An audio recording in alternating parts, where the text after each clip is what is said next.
Vous avez pris la parole pour... Oui, un peu, oui.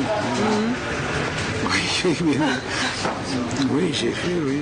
J'essayais de dire aux étudiants, attention, je me rappelle, il y avait un amphithéâtre comme ça énorme, et j'étais en bas, il y avait un grand amphithéâtre très grand, et je disais, d'ailleurs ils ne m'ont pas contesté du tout, je disais, vous êtes fous, il n'y a rien de pire qu'une révolution ratée, ça coûte très cher après.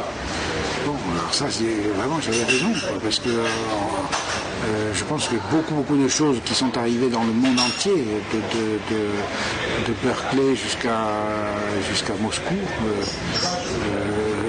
au moins dans l'université, sont le produit du fait que 68 a été une fausse révolution, mais qui a fait peur comme une vraie. Voilà, les gens ont eu peur, vraiment, les professeurs, etc. Bon, et ça a déterminé une réaction, un mouvement de réaction thermidorienne très très fort. Dans la littérature, dans l'art, dans la philosophie, parce que c'était une révolution ratée, ça fait peur comme une vraie révolution, et ça ne change rien. C'est ça une révolution ratée. Alors je leur disais ça, je leur disais, voyez, attention.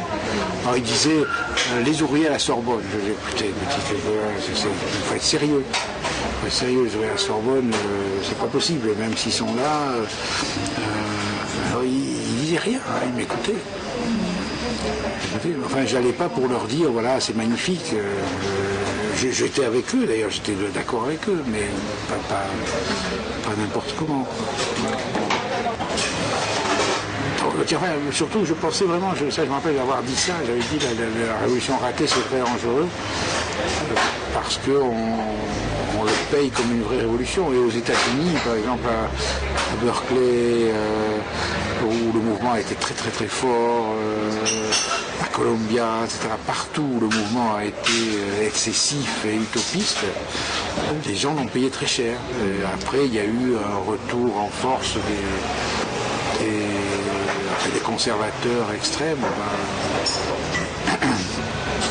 Voilà.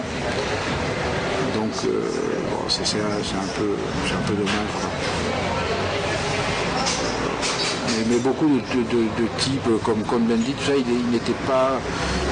Ils étaient un peu dans la lune, quoi, comme ils le sont aujourd'hui. Cohn-Bendit, c'est un type très gentil, mais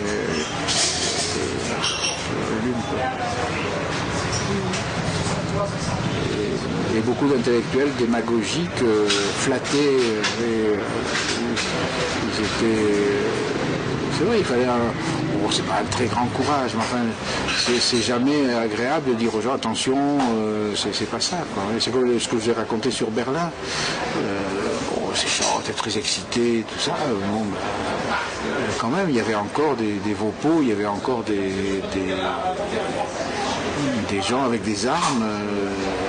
Moi, je disais, est-ce que j'ai le droit d'exciter ces gens à la révolte, alors que moi, demain, je pars pour Paris, ils restent. Et je trouvais les intellectuels très irresponsables, voilà, souvent. Ils étaient dans leur illusion.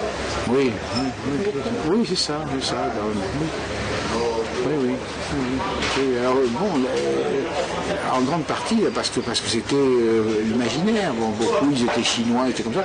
Maintenant, ils sont de droite. Mais moi, pour moi, ils ont toujours été de droite.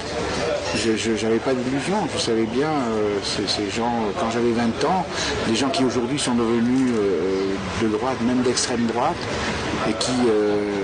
à l'époque étaient communistes, je savais qu'ils étaient de droite. Voilà. Bon, ça a l'air salaud de dire ça, mais je suis certain que ça a l'air. Comment vous définissez la droite, enfin au-delà des catégories politiques traditionnelles, oui. Hein, comment vous définissez les gens de droite et les gens de gauche? C'est pas si difficile quand même. Non, mais il y a des moments où c'est pas facile de savoir qui est de droite et qui est de gauche. Je sais pas, je pense qu'aujourd'hui les choses sont vachement brouillées là-dessus. Oui. Il y a des gens de gauche qui sont de droite, il y a beaucoup de gens de gauche qui sont de droite. L'inverse c'est rare, hein. Mais pas tout à fait. Non, en gros, c'est quand même c'est le rapport à l'ordre, quoi. En gros, c'est ça, c'est le rapport à l'ordre. C'est les gens qui sont pour l'ordre tel qu'il est, et puis les gens qui trouvent que c'est pas bien comme c'est, quoi. Voilà, en gros, c'est ça. Et ça, bon, c'est assez classant, c'est assez facile à voir. C'est dans le détail de conduite, dans le détail, dans les rapports sociaux, dans la manière de se comporter avec les gens.